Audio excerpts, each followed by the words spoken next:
I'm Daniel, the past life regressionist, and it's time to begin. Lift off and the clock has started.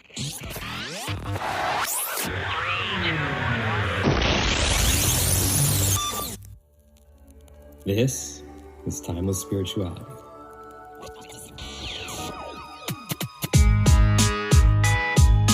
Enjoy each of your time.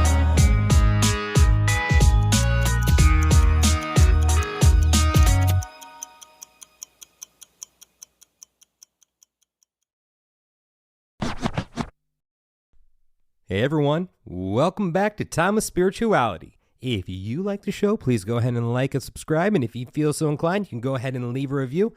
I also got another little piece of news for you guys. I have a workshop coming up on December 10th with my friend Gabriella, and it's going to be a quantum healing workshop and learning how to work with your spirit guides and access your intuition. So have some more details to follow in the coming weeks, but go ahead and mark those calendars for 12 p.m. Pacific time and 3 p.m. Eastern time. Again, that's December 10th, and more details to follow. There's my broken moment. Again, this is just one of those things where I get goofy when I'm tired. I'm doing this right before it's bedtime. Okay, anyways. Okay. We're here to talk about the episode today. Yes. So, this is an interview that I did on spiritual shit back in early 2021. Now, this episode, yeah, I guess it is an episode. This episode interview, absolutely a game changer for me. I want to thank Aaliyah so much for giving me the opportunity to come on her show because it is one of the biggest spiritual podcasts in the world. And a lot of you guys found me through that podcast. So one moment, one opportunity can change everything.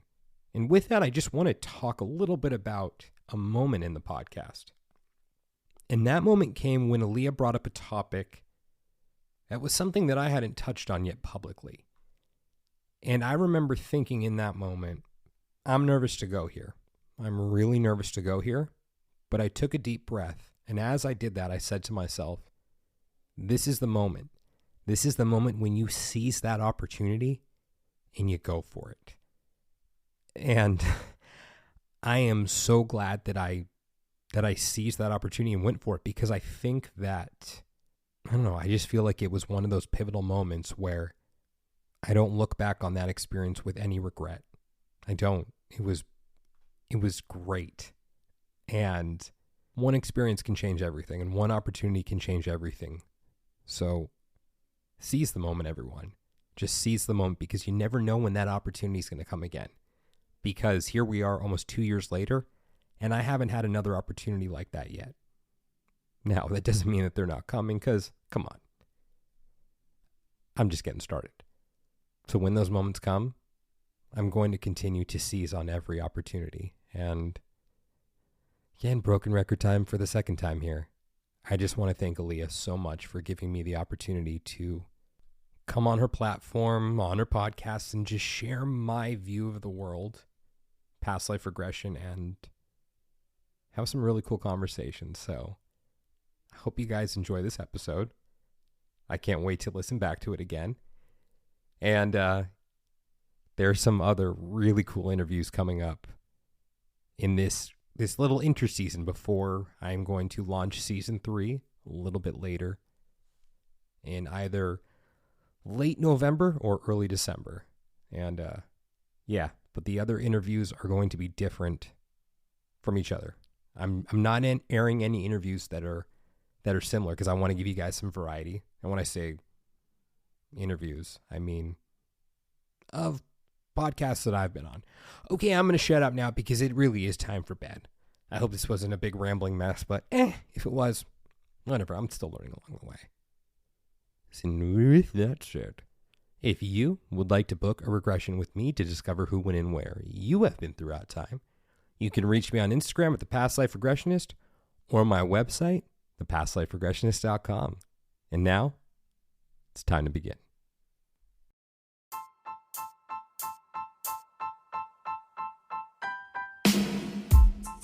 Hello and welcome to Spiritual Shit, your guide to the down and dirty of modern spirituality.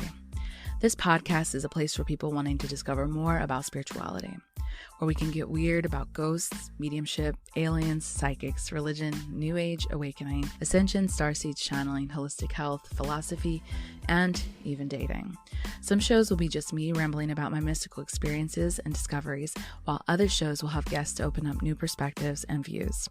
I hope you'll join me on this journey as we discuss and open up what spirituality in today's modern world really looks like. Remember to like and subscribe to never miss an episode, and hit me up at thelovelyleah.com or at thelovelyleah on Instagram so we can connect. Become a Patreon supporter to get access to behind the scenes of our guests, freebies, early access to new episodes, discounts on merch, and more.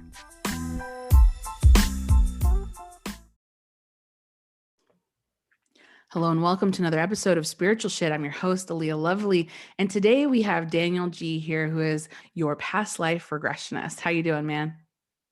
Good. Thank you for having me. Good. It's good to have you on the show.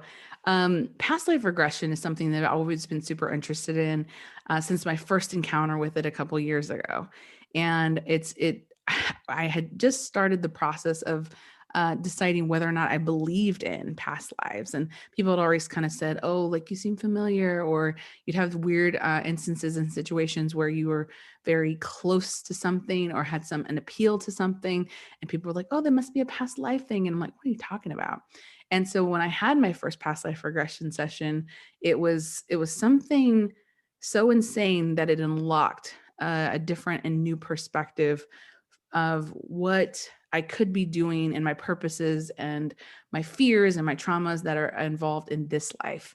And so since then, I've been super fascinated with it. So I'm super excited to have you on the show.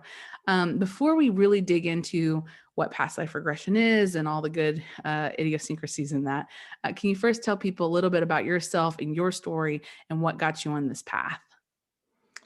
Sure. So I'm Daniel, the past life regressionist, and I love time. Time is my forte. I'm fascinated by all things that have to do with time. So what got me on this path is, I guess you could say how would I put it?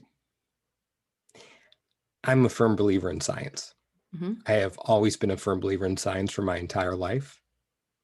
And when I was younger, I was raised in a system, as we all were, that really didn't let us deviate from thinking outside of what was taught as a conventional norm. Mm-hmm. So when I would have ideas about something like reincarnation, I would sit with it, maybe think about it a little bit, entertain it a little bit, but I really wouldn't give it much stock because it couldn't be proven. Mm-hmm. And that was my life for the first 20 some years, even almost till I was 30. Mm-hmm. And then I came down with immune disorder about 30. And Pause. Yeah, it cut out. So to go ahead and turn your video off. Okay. And start with I came down with an autoimmune. It cut that part out. Okay. So the autoimmune part. Mm-hmm. All right. Sorry about that. No problem. Okay. Where was I? So 13 years ago, I came down with an autoimmune disorder, and I was of the mindset that only Western medicine could fix me. So for the next 6 years, I'd go to many doctors and they would all say, we're going to fix you right now. Like, we've got it. I say, okay, yeah. So I would get very excited that they would cure me. And of course, they wouldn't. So it was this cycle of just incredible defeat. Mm-hmm. And I came to a point when I had to start letting go of that belief of only Western medicine can fix me. And then my stepmother passed away. So I was kind of clutching onto something more, I guess you could say. Mm-hmm. There came a point when I wanted to believe that she was in a better place, although, you couldn't prove that heaven was real, but I wanted to believe it. And once I allowed myself to drop those walls, like my walls of rigidness, things just started to line up. Mm-hmm. And I didn't have a word for it at the time. And now I believe that terminology is synchronicities. In past life regression, ended up falling into my lap. And I tried it a few months after I found out about it, and it changed my life. And where it changed my life is I always like to make the distinction between believing and knowing. So I firmly believe in past life regression and past lives and reincarnation, but I still can't prove it to you 110%. So it's a belief system. So I walked out of my first past life regression a firm believer in past lives because I was so moved by the experience, because it felt so real. So by proxy, I believed in future lives as well. So I had this new outlook of next time it could be better or it could be worse. These are the cards that I've been dealt this time around. So how am I going to play them? And admittedly, I wasn't healed, but life got a little bit easier. And I think it was taking the blinders off, lifting that veil and seeing that there's so much more to the world than what meets the eye. Things became exciting. Like I was looking at dirt differently on the ride home. I'm like, oh my God, everything has consciousness. So yeah, I mean, that's how I came to find past life regression. Then I got certified a little while later and I love it. It's amazing. It's the coolest thing. I'm a little biased to it, but yeah, I still think it's the coolest thing. I would say that the experience of past life regression was interesting because it did open up a different path and understanding of what's possible as far as what it is that we experience on this road to consciousness, if you will. And in that process of self-discovery and learning more about past lives, it almost gave me a door to understanding more about myself in ways that I couldn't facilitate or access from just this life. And so knowing that like a lot of Eastern traditions and religions had always believed in past lives and future lives, and then to be in this Western life, especially being raised, Judeo-Christian, that there was only one life and only one chance, it did give some, I would say, some softness to this experience. Like this wasn't it. There wasn't so much pressure on just this one chance, essentially. But it also opened up other doors to understand more about what it is that you're drawn to, what it is that you're fearful of. I think you mentioned in one of your IGTV lives that you had a fear of speaking up, right? Fear of speaking out. And can you talk to people about that, what that fear was and why you had that fear according to a past life? So, that fear just felt like fear for a very long time until I was able to understand it in a more tangible sense, which was I'd been killed for speaking out in past lives about things such as past lives or astrology or that the earth was round. So, on that subconscious level, I carried that forward. And I equated speaking out with the feeling of being killed, which is just absurd if you think about it. But at the same time, it's like, oh my God, that actually makes sense because that reaction I have to the thought of speaking out, it's like, I think I'm going to be killed for it. So once I was able to identify that and acknowledge it, it became a matter of taking the gloves off and saying, all right, this is what I'm here to face this time, is that fear that has paralyzed me. And what's the best way to, I don't want to say get revenge because I don't like that expression, but to turn the tables on those who killed me before. It's to speak out this time. So you shut me up then. I'd like to see you try now. Booyah. So it's interesting because in that process of aspect of you learning that about yourself and in that past life, then you are becoming more aware then of what it is that you'd like to change in this life, right?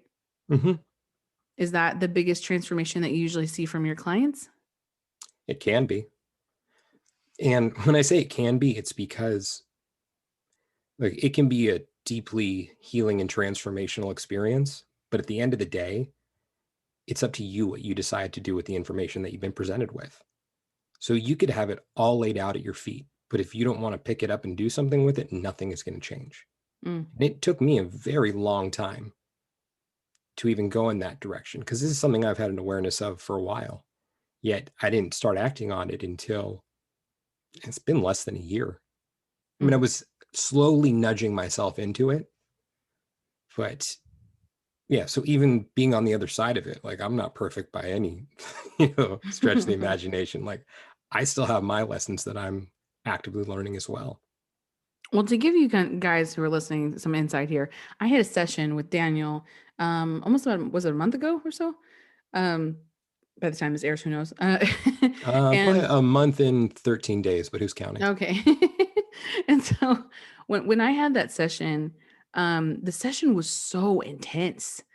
Like you're under hypnosis, and actually, before I explain my session, can you talk to people about the hypnosis process? Because a lot of people may be scared of doing a past life regression session because they're like, I don't want to be hypnotized and I don't want to quack like a duck or eat chicken or whatever. Can you explain what this process looks like? How do you bring people in? How do you bring them under? Do they have control? Can they go pee if they need to? Yeah, What that experience is like first. sure. So at no point will you be barking like a dog or clucking like a chicken unless you want to, because you are fully in control of what is going on during the experience. So it's not your stereotypical hypnosis where it's using suggestion or anything of that nature. Mm-hmm.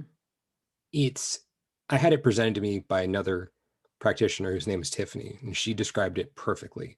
She calls it an interactive guided meditation, Mm, which is really what it is. yeah. It's just you are in this deep state of meditation and we are interacting. So, look, I mean, kind of to just reveal the secrets, it's just a matter of getting you to not think about your day for 15 minutes. Mm-hmm. As long as you can push that all to the side, that's when all the information starts coming forward. So, yes, it is done through a state of hypnosis, but it's really just a deep, interactive guided meditation. Mm, And you experience it through your senses. I mm-hmm. mean, whatever you think it is, that's not what it is, though. So it's like coming in without any expectation is the best way to approach it because it could be flashes that you're seeing, flashes of images from that life, or you could be fully immersed, or you could be watching it on a movie screen, or you could just be watching it from a third person perspective, almost like you're just lounging up against a tree watching the scene unfold in front of you, and just with that awareness of, oh, out of that crowd of 6 people, I'm that person over there. Mm-hmm. And it's a sense of knowing, like you understand what's going on. And even if you don't see it fully, you just have a knowing and an understanding. Mm-hmm. And then that's, I guess, what you would say the first half of a session. And the second half is when we go to speak with your higher self or spirit guides. So I send everyone a pre session questionnaire beforehand of any question you could possibly have about your life. I Mm-hmm. mean, it could be about illness or it could be about relationships. It could be, why did Mr. Smith treat me like garbage in the 3rd grade? Like any question you've ever wanted to have answered, you can ask. Yeah. And when that happens, it's all coming through you, but it's like you're unlocking access to a portion of your brain that you don't have access to in your normal waking state.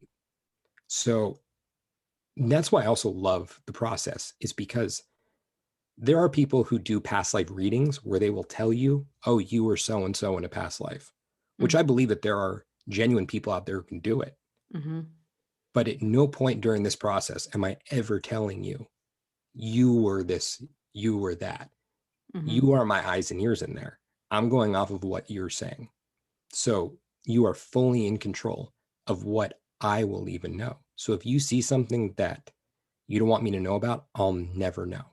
Mm-hmm. Yeah. I think that like in our session, and just to give people some understanding, so that way if they wanted to try it, they don't have to be scared of what that looks like because they have complete control. And for me, I remember us going in, I was like, okay, nothing's off limits here. I want to explore everything as much as possible. And you acted more as a facilitator in accessing that. And the weirder part about our session is that when we got into the higher self portion of the session or whatever, my guides came in and started channeling. And No, that they was were a rearing their unique head a little bit experience. earlier than that. Yeah. True. They were coming after about 10 minutes. They can't be quiet. And so that was interesting for me because a lot of times, you know, I mean, maybe that was weird for you too. I don't know if that you have clients often that are in tune with that part of themselves. Does that happen very often? It happens. Mhm. You know,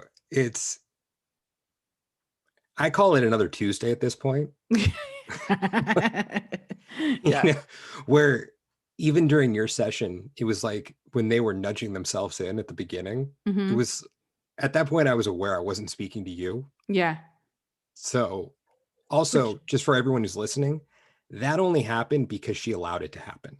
Right. Right. They You won't wouldn't be have come through if she possessed. didn't allow it. Right. And I think that that was interesting because like I came into that session being like, I want to be completely open.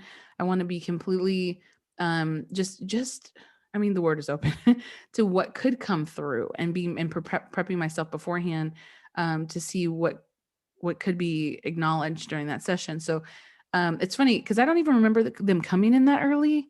But then again, I was kind of under, and when I'm under, at least, and it since I practiced kind of being under a lot by myself, I put myself in the back seat. So in this case, they were already trying to get in the front seat before I was ready to get out. Yeah. And so what they brought forward, though, the information it's so interesting. It still surprises me because the way in which they talk is different in the cadence and candor than the way that I talk. Mhm. And their knowing is interesting because they don't say anything that's going to mess with your free will, right? Mhm. So there's sometimes where they're like, we can't reveal this to you, or we can't answer that, or whatever. And I'm like, tell me, damn it, you know, I want to know. But more than that, I felt like what I was getting to earlier is that the session was so intense. I still haven't listened back to the session because I remember during the session, and when I say this, when I said it was intense, it brought up some deep parts of myself because I allowed it of healing that still needs to happen within me, and areas in which I still have a hard time acknowledging what my purpose is here and what power I need to step into and so on.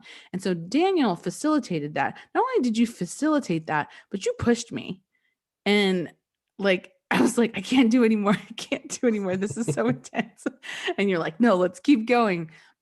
Which was good because you kind of operated more like a coach in that sense, right? A little bit. Yeah, like you kind of stood in and were like, I'm gonna come in and bat for you in this process because we're getting ready to make this breakthrough, and you're trying to step down. Yeah, just so you know, for anyone listening, no means no and stop means stop. Yes. So when she said I can't, I'm like, okay, well that's not no or stop. So, but if there was a firm like, no, I don't want any more, like, okay, we're Yeah. done. Like, Yeah. I'm not going to push you further than you're comfortable with. Yeah. And obviously for myself, I knew that I needed to go further. So whatever, like we would have both do through it anyway. But anyway, so you have learned, your training comes from Dolores Cannon, who I am somewhat pretty familiar with. I watched a lot of her videos when I first started to get into awakening and stuff like that. And I was always really interested in her the book, what is it called? The three waves, or the three The 3 waves of volunteers. Yes. Can we talk about that? Sure. So the 3 waves of volunteers, essentially maybe you can describe it better, but essentially the 3 waves of volunteers that came here on earth to help through this transition, through this awakening during this time. And I would believe that this is relevant to reincarnation, given that specific souls decided that they would come back to earth during this time to work on some shit, if you will, right? Can you break that down? I think that's a good way of putting it. Yeah. So when it comes to, it's been a couple of years since I've read the book, but I believe the way that she described it was that there were souls from elsewhere that came in 3 waves that were here to wake humanity up to rising consciousness, in a sense. But what she also said a lot of these souls had as a trait of theirs were these things called imprints, where they had to have some experience on earth to draw from in order to, not be completely squashed or crushed by just the burdens of everyday life. So they drew from the Akashic records or the collective consciousness in order to imprint other lives into their essence in a sense. So it's like they were able to draw from that. Now, she also said that these imprints can be indistinguishable from real lives. So admittedly, I've never asked about imprints in sessions because, look, I don't think it makes a difference, to be honest with you. Right. Because if you're here for a purpose, that's really, I think it's secondary, to be honest with you. Like, I'm really glad you brought this up because, look, I'm someone who was blinded by purpose when I got started with this, where I had this mentality of everything that has happened to my life up until this point was necessary because it made me who I am, and I'm here to help the world in whatever way that is. I'm like, and there's nothing that is going to get in my way or stop me, meaning that looking at the past in my current life became a no-no because that was just a waste of time to me. However, I was totally kidding myself because how can you help the world if you can't help yourself first or heal yourself? It's like, I would use the example of putting your mask on first on the airplane, but that holds a different connotation now. Yeah. But it's like, yeah, you've got to put your mask on first. So if there is anyone listening to this right now who fell into the same trap that I did, put your mask on first, heal whatever needs to be healed first, and then you're going to be set. Then you're going to be ready to fulfill your purpose, whatever that may be. Okay, so that was my side note tangent. So the 3 waves of volunteers to me are fascinating. It is fascinating to me that there is potentially, and still I say potentially because it's not a fact, 3 waves in a linear sense who came here as souls that volunteered to help Earth. And I mean, I think of just the courage that it takes a soul to come to Earth. And I don't think that's an original idea of mine. I feel that Dolores Cannon may have said that about the courage aspect. But I mean, how cool would it be if there were souls from elsewhere that never lived a life on Earth that were, somewhere else on the reincarnation wheel? They're here to help us right now. Yeah. Now, I believe that they're also living all walks of life, or that there are, even to expand upon it, there are another concept referred to, I believe, as interplanetary souls. Yeah. Where it's souls who have had lives elsewhere and then have had lives on Earth as well.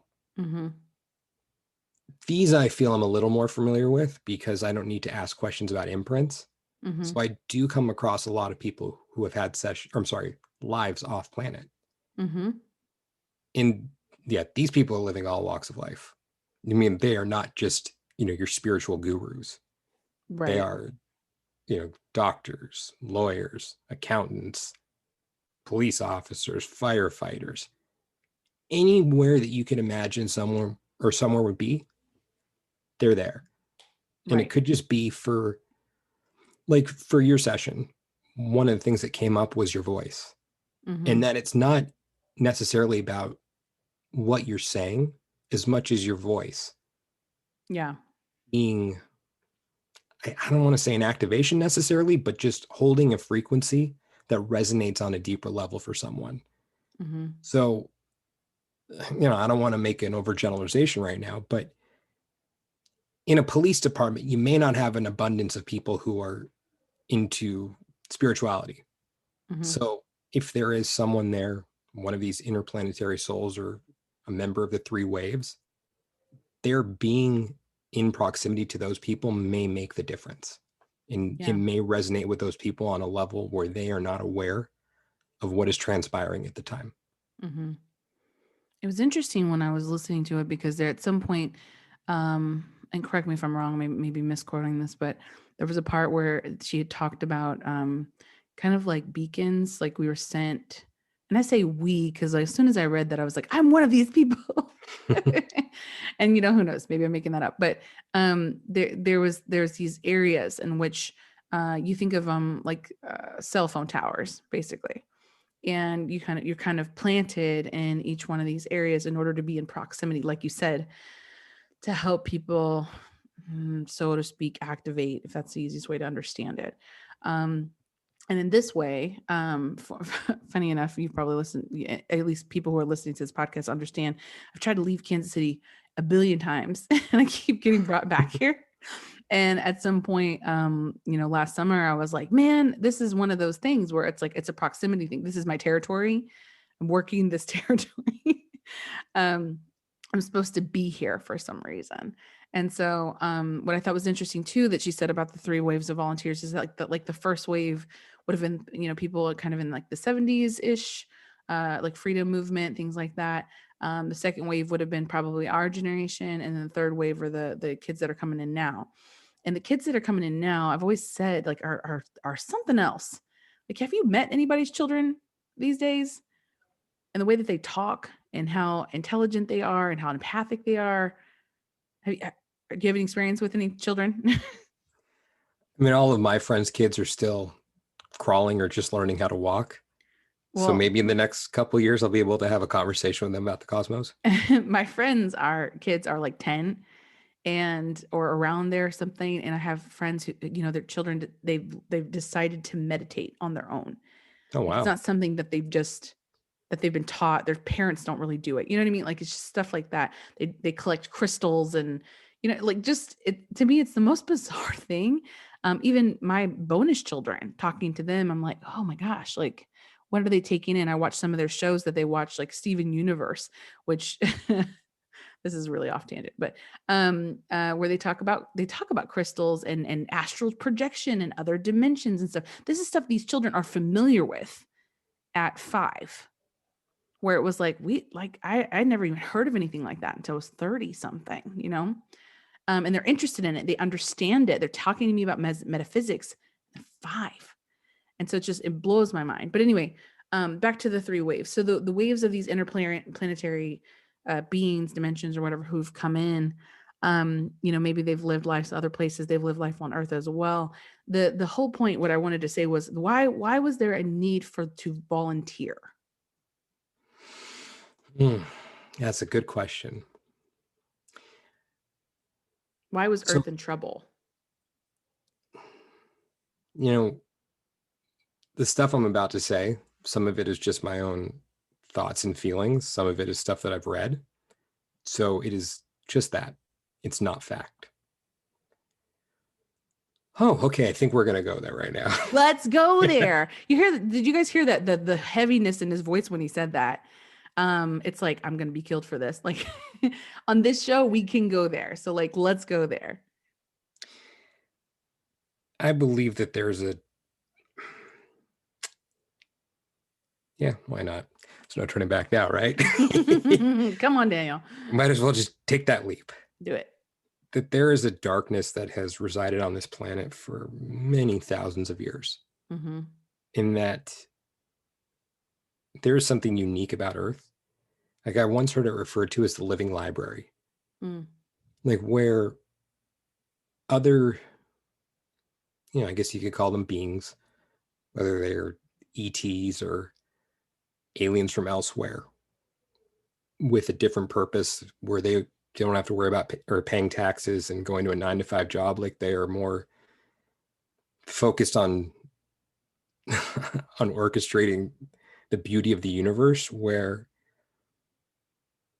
there are animals and plant life from all around the universe residing here on Earth, that they are brought from elsewhere. And it's just this living library where there's just this abundance of life, and that we are being watched to see how all of these animals, beings, dumb humans, smart humans. Okay, I shouldn't have said that. That was wrong of me. Whatever. I should have just stuck with dumb. We already know. Where we're being watched to see how we interact with each other. And we do live in a universe that is built upon free will. So, if there is a universal balance, if dark and light is a real thing, that if there is something tipping towards the light side, then naturally there would need to be a balance, and that there is a darkness that is out there also. So I believe that this darkness is something that it may not be as overt as some people say, Mm-hmm. but it's there. It's and why I say like I believe it's there too is because I have had sessions with people who have seen this throughout time. Mm-hmm. And these are people who really aren't putting much thought into these things. Like I think they are more concerned with their day-to-day lives. So I don't see them as people who are watching Gaia TV Mm-hmm. or anything of that nature. So when they are talking about, this energy or these beings that sound very similar to each other at different places throughout time, Mm-hmm. I'm inclined to say there's something going on. Yeah. So, and if we do live in a universe of free will, and there may be a certain non-intervention, I guess you could say, where maybe these beings of light or good beings are watching us from the outside, but they can't directly interfere. Mm-hmm. So the way to combat that darkness is to incarnate into a human body and do it as a human, Mm-hmm. and to bring light to places where there is dark. And like what we're witnessing right now, I believe it's casting a light on all the darkness that runs rampant throughout the world. Mm-hmm. I mean, if you think about the things that have come to light in the last couple of years compared to, I mean, we're both in our mid 30s. Yeah. So, even from the time that we were 10 years old up until 30, what's been covered in the last couple of years has More than just our entire lifetime. exactly. So it's like these things are coming out to the surface because they need to be dealt with. Mm-hmm. And they're running too rampant. So, you got these players who volunteer and we're like, Mm-hmm. yeah, I'll go down. I'll be human. Oh, you guys say it's going to be hard. How hard can it really be? Come on. I've dealt with the Shit. best of them. I've been on, whatever planet you want to say or whatever star system. Like, come on, give me your best shot, Earth. Then they get into a human body. Or like, oh, what have I done? And That was a mistake. Yeah. the idea of the veil and stuff coming in and what that looks like, and to forget who you are. This is why the process of awakening is so powerful for a lot of people. It's just because we get into this forgetfulness of this, and we get down here, and while we could be serving our purpose unconsciously, the whole point is like, hey, wake up, remember why you're here, remember what you're doing. And not everybody makes it. As far as I know, I remember this dream that I had where, and I haven't had it in a really long time, but I used to have I'm it. sorry. Is there one thing I can add there really quick? Oh yeah, go ahead. Something that came up during your session Mm-hmm. was, when your guides came in, Mm-hmm. they had mentioned that about 33% of the population are these souls in a sense. Yeah. And I was shocked, to say the least. I was like, wait, did you say 30? You're like a third, like 33%? Like, yeah. Yeah. I'm like, I thought it was more like 3. And the feeling was that there is an abundance of this new energy here because not all of those souls are going to wake up to their purpose. Yeah. That some of them will get caught up in the density of Earth, Mm-hmm. and that they may all be presented with the opportunity, but they may choose to say no. Mm-hmm. Yeah. Like, no, Oh. I'm gonna, I'm gonna do whatever. I was gonna Totally say, forgot about that yeah, part. I mean, because that's a fuck ton of people. right?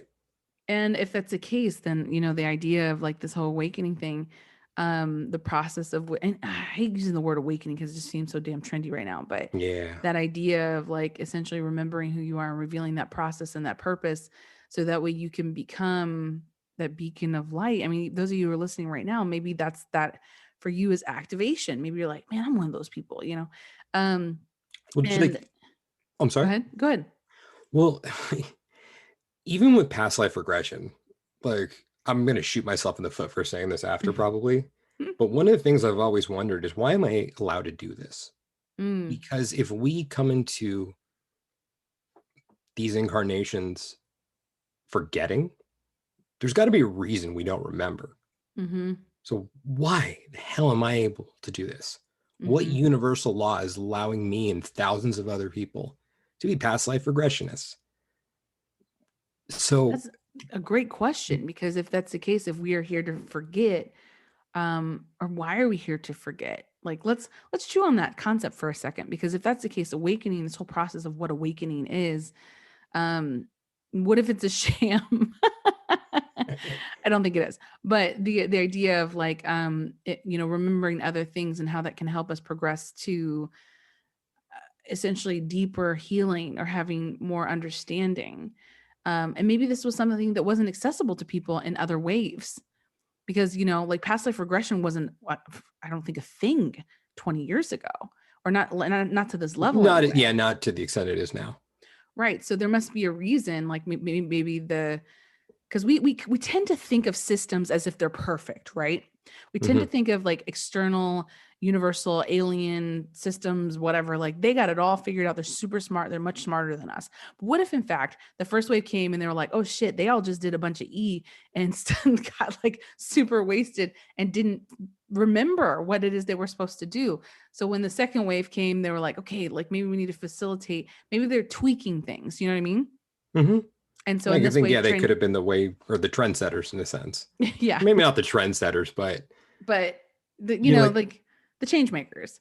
yeah, And like so holding, anchoring that energy, whatever it may be. exactly. So in that case, I would imagine that, like, because I grew up in Christianity, my perception of spirituality was always that it was perfect.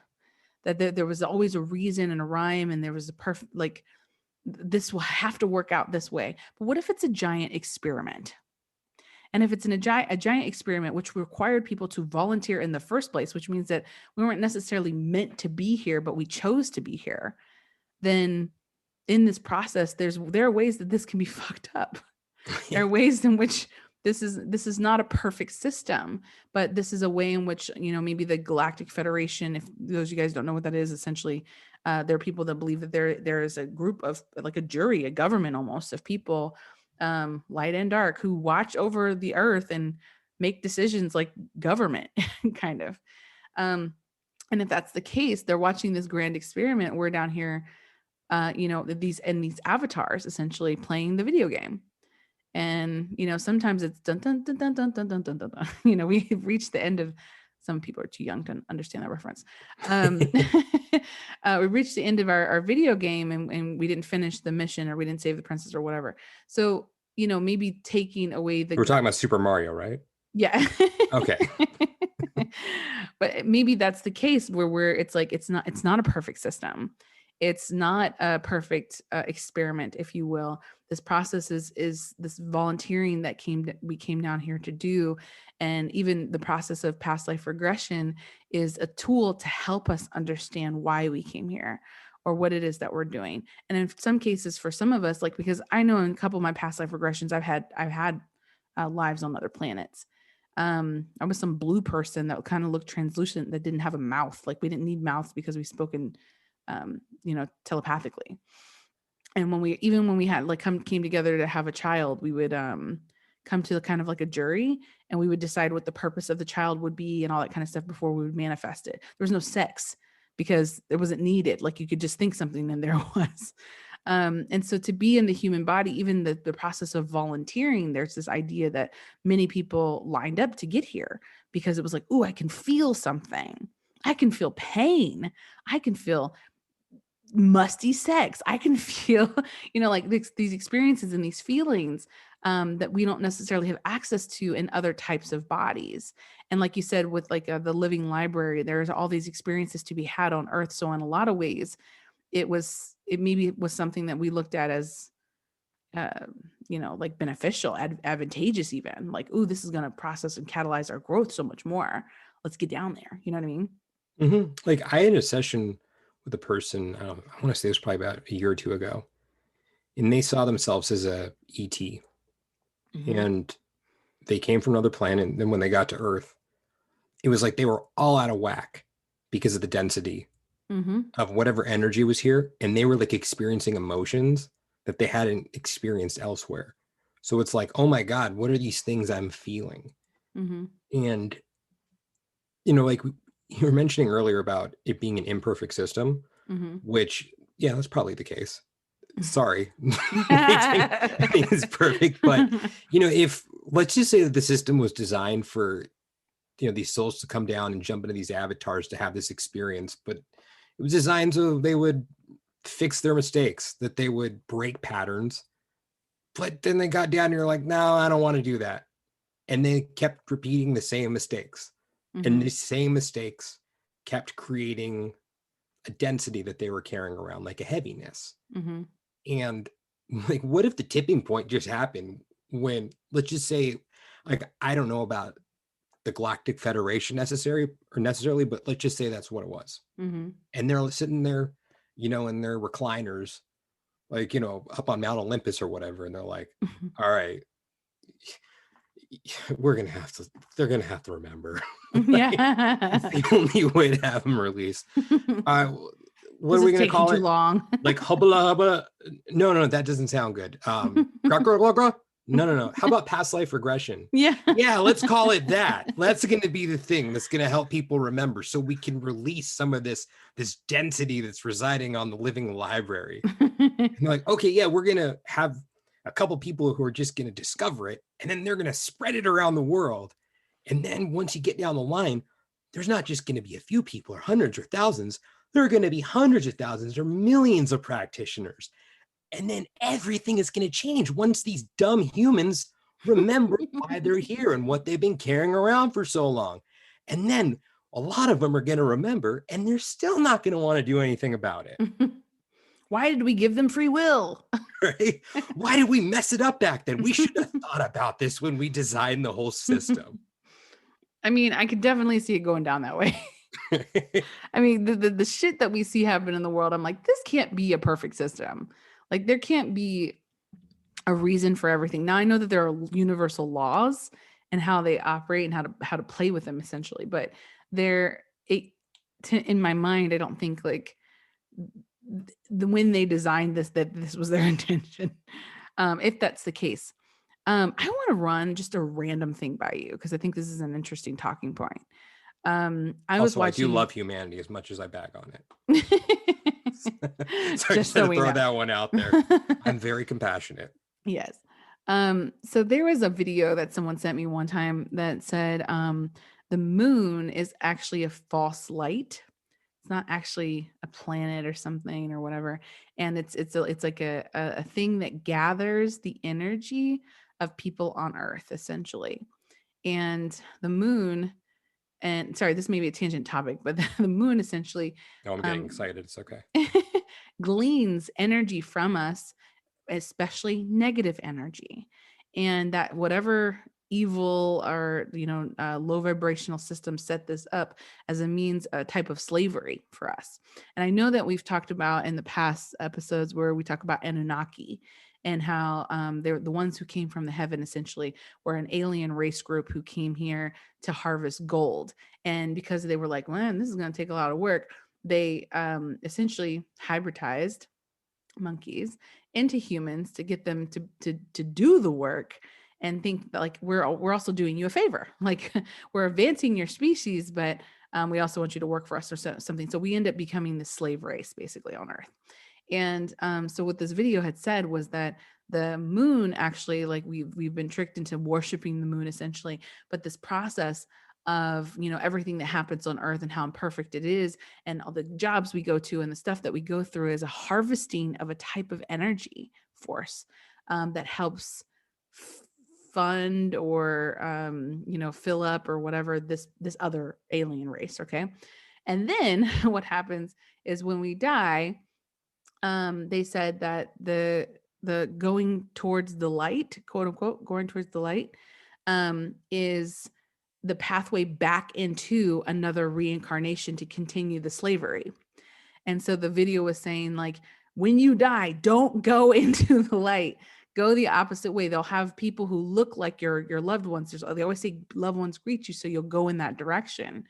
So you can continue the cycle over and over again. So reincarnation is actually the slave trade, to continue to utilize your energy over and over and over to continue to produce for this other race. What comes to mind when I tell you that?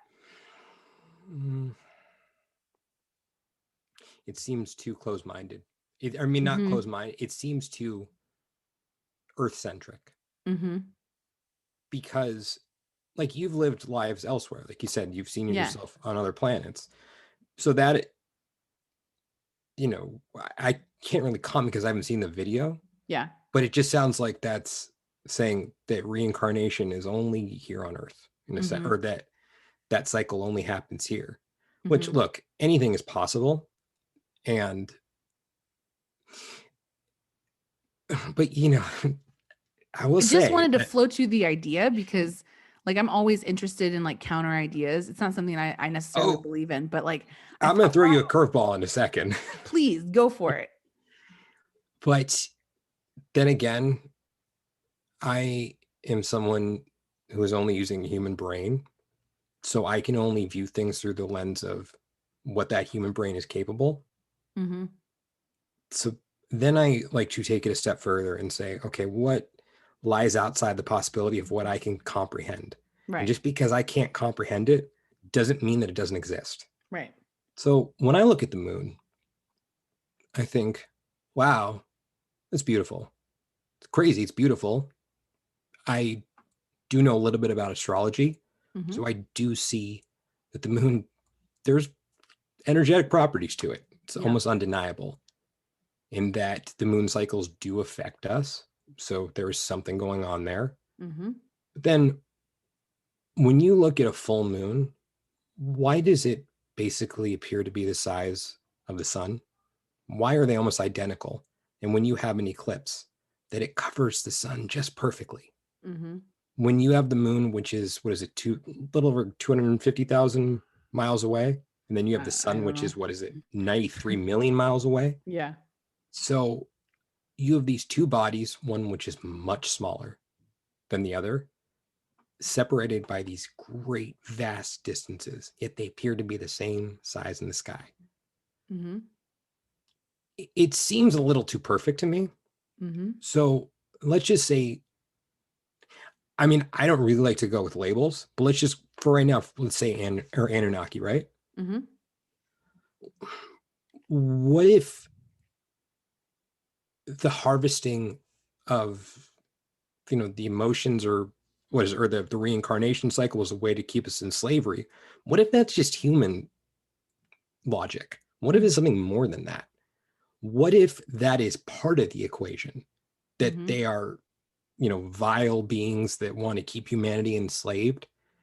But on the flip side of it, if the moon is teaching us these emotional lessons, and if astrology is a real thing, which I believe it is, Mm-hmm. the moon is one of our greatest assets to get to our shadow self. Mm-hmm. So if we are on this journey as a soul to learn and evolve, you can't do that without emotion. Mm-hmm. So what if it is two-pronged, that, or maybe by, you know, maybe the intention was to keep humanity enslaved, yet at the same time, it provided us with this great opportunity to grow. Because what if, like I was saying earlier, with Mm-hmm. the ET that came to Earth from another planet, and the emotional reaction was so strong, but what if that being came here to learn about emotions? Right. And what if these beings, whose intention maybe was to enslave us, set up this system for that purpose, but it had the unintentional effect of helping us grow? Or what if it isn't completely black and white? Mm-hmm. And what if they did tinker with us? Or, Mm-hmm. they, as chimps that we started out as, right? That's what you said, like that Yeah. they tweaked it. What if they tweaked us but put a back door in, Mm-hmm. which allowed an awakening to take place? Mm-hmm. Like, what if we can't comprehend what the motivation of other beings are, because we can only comprehend what humanity is capable of? Boom. I didn't know you was about to drop a mic, man. I love that. I love that. Completely right.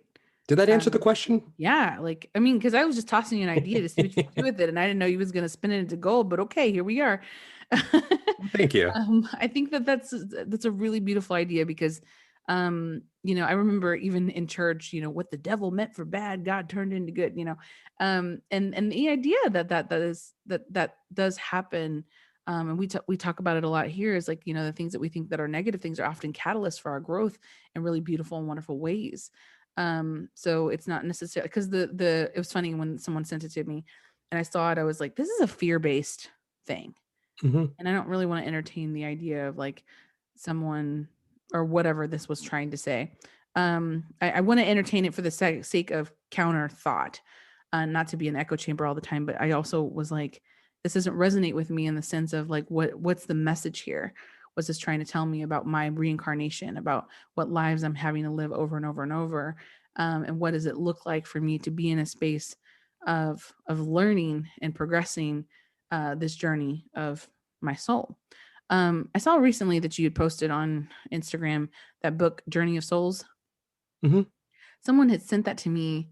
It was the first inclination that I had read anything about reincarnation. It was a hypnotist, right? Who wrote that book? Yeah, Michael Newton. Okay. And he Great book. Yeah, like I audio listened to part of it and then I got really freaked out. Mind you, this was years ago before I really even started to step into this thing. But this process of understanding, where these other lives that we've had. You said time earlier, and it caught my attention. Your concept of time, working with people in all their other lifetimes. Can we get a little metaphysical here? And let's do it.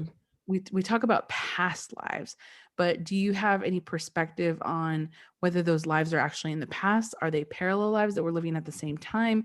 How does time work for you since you are able to experience this journey with lots of people and the way in which we experience these lives? It would be much easier for me to grasp time as just a linear concept. Mm-hmm. I'll just say that right off the bat. But I don't think it's linear. Mm-hmm. I think it's beyond my comprehension. But I do believe that it's happening simultaneously. Mm-hmm. And, maybe there are multiple versions that exist throughout time and space.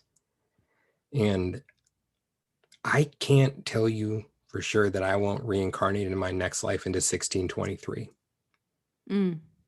But then that brings up a whole other set of questions, such as, I don't know, necessarily was it the grandfather paradox? One where if you go back in time and kill your grandfather, would you be born? Mm-hmm. So if I were to incarnate backwards, does that mean that does that affect this life? Right? Yeah, because if I had free will, then I can make decisions that may possibly affect, not only my life right now, but humanity as a whole. Like I could have, whether that be something that was positive or negative. So, or is it residing in a different space and time, like a different dimension, where it's just an offshoot, and that every person has the capability to affect the lines of time and the trajectory of an entire universe? So, are we just jumping back and forth? And then it's also a question of, since we're just going to these fun places right now, I'll lay on my my impression of a skeptic. Like when people who are skeptical will say to me, it's like, well, I don't know about reincarnation. They don't sound like that, but just for right now, that's the voice I'm going to use. So as I wrote with that, like, well, I don't believe in reincarnation because, there's almost 8 billion people on the planet. So where are all these souls coming from if there's one soul in a body? Okay, well, a couple different things. One, maybe we're just reincarnating quicker, jumping into body sooner. Maybe there are souls coming from elsewhere, a la the 3 waves or others or interplanetary souls filling, that of that avatar. Or maybe we are living in more than one body at once. Maybe my soul has fragmented into 9 different lives right now. I believe that. because the whole thing, the premise of twin flame is a soul split in two, and then they try to meet each other, come back together, whatever. Is exactly that. Like you come to some place, but then you split in half or whatever. But also like the skepticism of like, where are all these souls coming from? If they're coming here in the first place, what makes us think that there's only a billion? Why are we so limited in the thinking that that's it? Like they could, if they're coming from all over the universe, all over space, all over consciousness, other dimensions, why would we think that there was a limit to that number? Mm-hmm. I mean, and some of us like we'd say, oh, we're going to take a vacation. We're not going to be on Earth. I always make this joke that I hope this is my last life here because I don't want to come back to this ghetto planet. But this was a choice, obviously. Maybe I enjoy this, and in ways that I didn't know that I enjoy it because of the hardship that it is. But when you get out, you're like, man, that was awesome. Let's do it again. Kind of that, like that when you're on a roller coaster and it's like, oh man, it's hell while you're on it. But then after you're done, you're like, that was super fun. Yeah, like the way I picture it is even just like in an earth sense, like if I go, once I die, like if whatever the afterlife may be, like I'm sitting around a table with just people throughout time, someone from the 500s, someone from the year 1000, someone from the 1500s, someone from the Renaissance. And they're all saying, oh yeah, this is what took place while I was alive. This is what took place while I was alive. Mm-hmm. Like, let me tell you about the last 5 years. I was on Earth during 2020, bitch. Right? And they'd be like, all right, you win. We fold. It's like, like the pissing competition up there. Like, what, yeah, like what experience you, I guess for lack of a better term, experience. Yeah. Now I'm going to go back to your concept of time because I love the idea of thinking like, okay, I reincarnated in 2020 during this time, and then maybe I go back and I'm from 1500s or whatever. The lives that we experience even may be happening at the same time. And the way that someone else described this to me, which I liked, was kind of like the rings in a tree, how they overlap each other in a cycle. And in that sense, it's almost like they're happening at the same time. So the things that we're remembering, or the things that were like, you said something on your website, I think, where you had watched an episode of Roots. Mm-hmm. And there was a moment that you kind of like felt like you had seen that scene before. Yeah. Like things like that, like where things pop out to you where you're like, oh man, I felt where things overlap. Can you talk to me a little bit about that? So Like not necessarily deja vu, but like where you feel like you're experiencing something that feels familiar to you. Like, I know that. Where is that coming from? That feeling of overlap.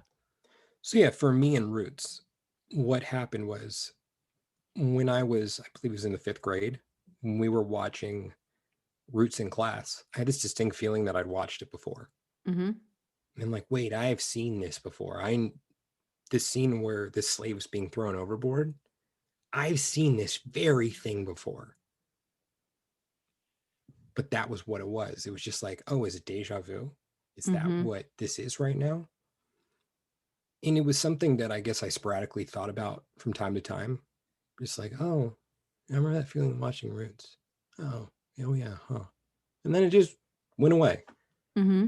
And a few years ago, when I was having one of my own regressions, I saw my last life. And I saw myself as an older man sitting in just a chair with a pretty big back to it. Mm-hmm. And that was the moment when I passed away in that life. And right before leaving the body, I was taking a look and seeing what was on television at the time. And it was that very scene from Roots. So, could it just be that it was me remembering at the time when I saw this at 10 years old from a past life? Yeah, it could have been. Could it have just been deja vu? Yeah, it could have been. Could it have been some bigger force at play that was planting a seed? So when I experienced that over 20 years later, I'd be like, oh my God, that's what happened. Yeah, it could be that too. Are these markers set up along our journeys in order for us to remember? just those overlapping features, or where The glitches. I went to Georgia in 2019 to revisit one of my past lives there. Mm-hmm. And I am someone who needs to have all the details of everything. I need to plan everything out. So as long as I had a place to stay there, that's all I needed to know for that trip. Mm-hmm. Everything else, I'm like, I'm going to know what to do. Yeah. I'm going to know exactly where I need to go to find what it is I'm looking for. And that happened to be a big rock out in the woods. And I'm like, this is crazy.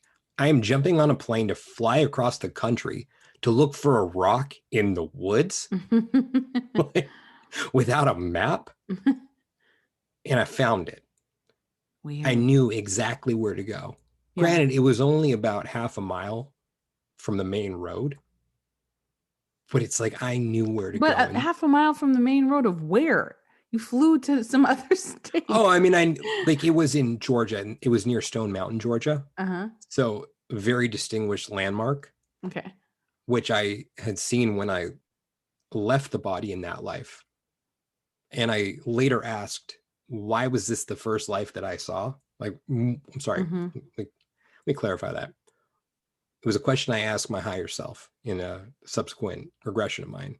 Why was that the first life that I saw? And the answer that vision important? It was because I needed to see something that was so unique.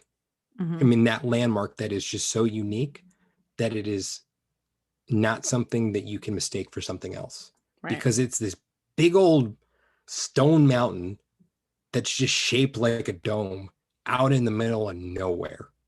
So there's nothing else around it except for forest. And there were other parts of that life, or when I'd revisit it, where I saw where the sun would set. And I saw the tree line that the sun was setting over. So there was these little indications as to where it was, because this mountain is not huge either. I mean, it's big, but it's only a couple miles across. So it's not like the significance of that for the life that you were visiting? I mean, why I had to go revisit that? Yeah. It was a traumatic life. It was traumatic and beautiful at the same time, but it was where like I needed to go there in order to release what I've been carrying around. Got it. That simply acknowledging it wasn't going to be enough. But I think that it's different for me than it is for other people because this is what I do. Yeah. So it's like they have to say to me, they being on the other side, no, we're going to have to push you to your limits. Because then it also became a journey of doubt while I was there. Because there were things that I was remembering about this place. Yet when I would also, being in Georgia and saying to people why I was there, I told them I was doing a genealogy project. Because, I was going to like the historical society because I knew what my name was and things of that nature. And, the one time I said, oh yeah, I lived a past life here. The look that I got was like... So I stuck with genealogy. You're one of those. Right. But it was that extreme of having to go there. And once I found that rock, it was to let go of someone from a past life. And when I was talking about that tree line in the sunset, it was watching the silhouette of that person and knowing that that was the last time I was going to see them. So it was and this particular rock was like my, not my fort, but like my special place when I was a kid in that life, where I would go. It was a couple 100 feet away from my house, but that was my place. Yeah. And I went back there and I watched the sunset, and it was incredible just to see that same tree line. Of course, with little changes. You felt that familiarity there. I felt it and I knew it. And that night, going and laying on the golf course there, because there wasn't a golf course at the time, in the mid 1800s.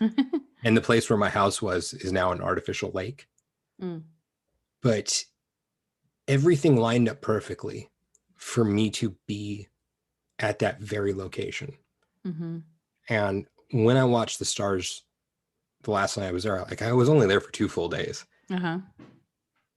It was that feeling of, oh my God, I'm back here again. I'm doing what I used to do, except this time it's laying on a golf course as opposed to the tall grass that was in front of my home, like my old wooden home, and that feeling of being home and just feeling something that eclipsed space and time. It, Yeah. it moves me even talking about it. Yeah. But to, like, I had to have my beliefs even challenged there, Right. because also I'll give you the short explanation for what the challenge was I died in a body of water there. Mm-hmm. Yet everyone I talked to there said there are no natural bodies of water in the state of Georgia. They are all artificial. Mm-hmm.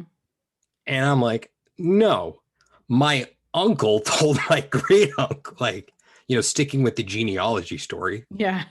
like, that he died in like a pond or like a lake. But I ended up finding a postcard. Like, the lake was constructed in the 1960s, I believe.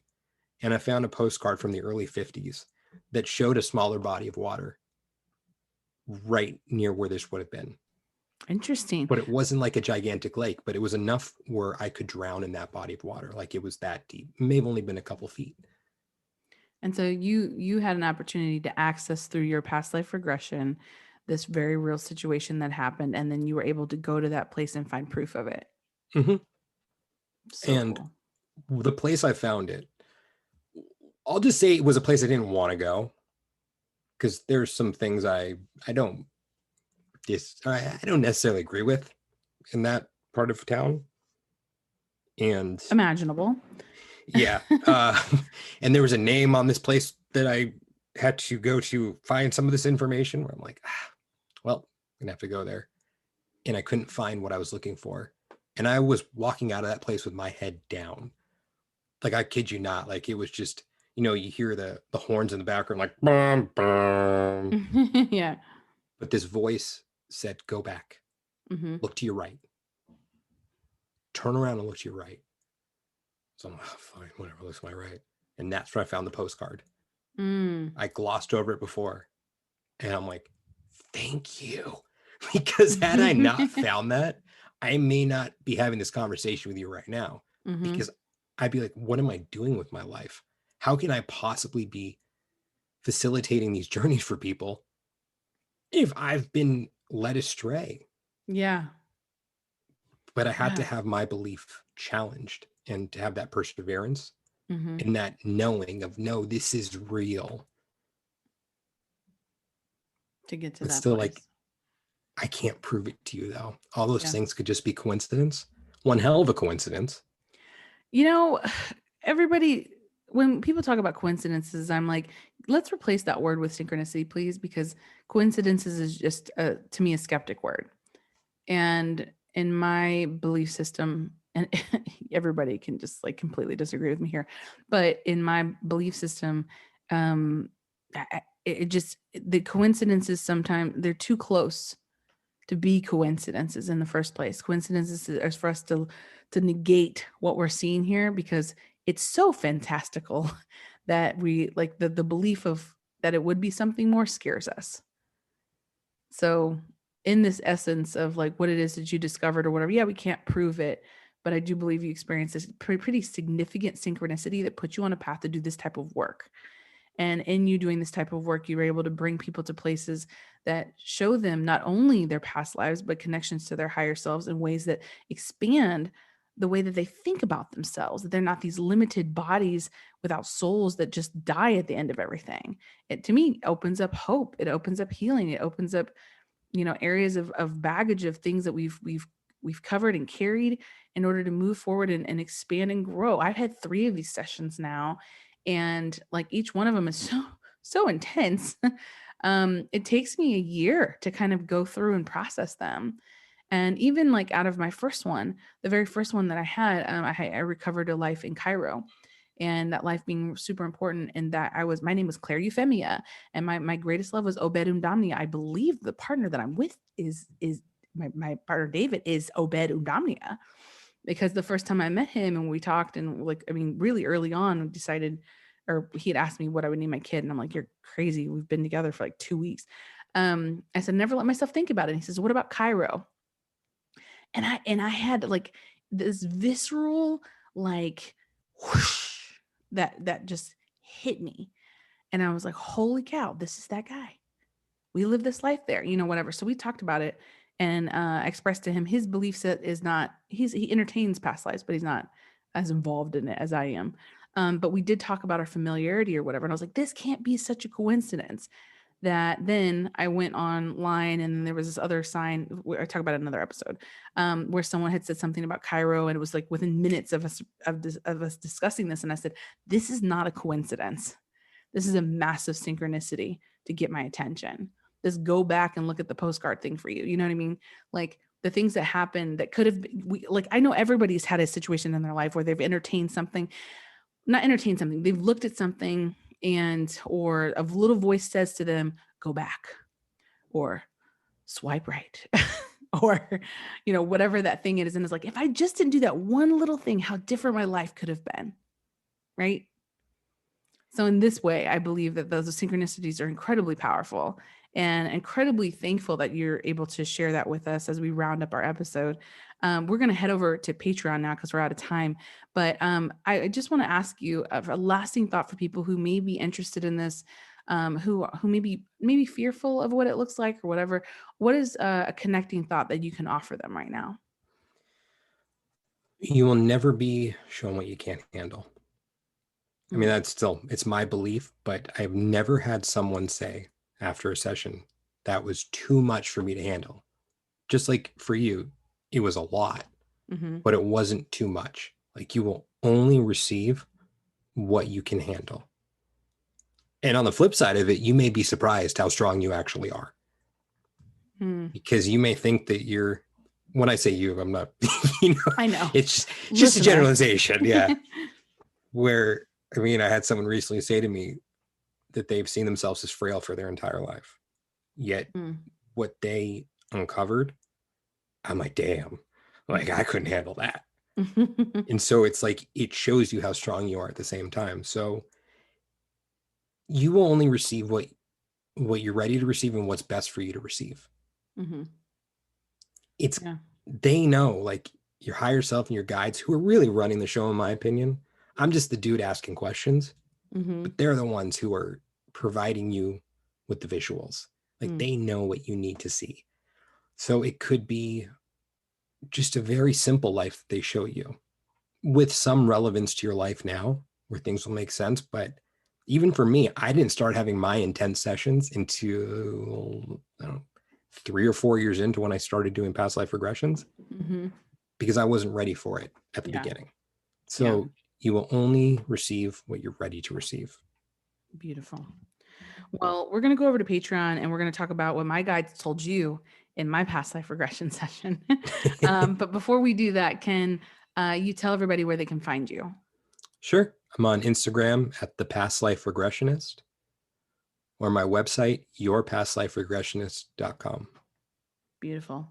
Well, thank you guys so much for listening. I hope you got something really cool out of this episode. And, don't forget to send this episode to someone that you love, like and share, to subscribe, and we will see you in the next one. Bye. That was fun. Yay. Fellow time travelers, your journey through time awaits you. Just want to thank you guys so much for listening to today's episode. And if you're interested in discovering who, when, and where you have been throughout time, and you'd like to book a session with me, just go ahead and send me a message on Instagram at the Past Life Regressionist, or you can reach me through my website, yourpastliferegressionist.com.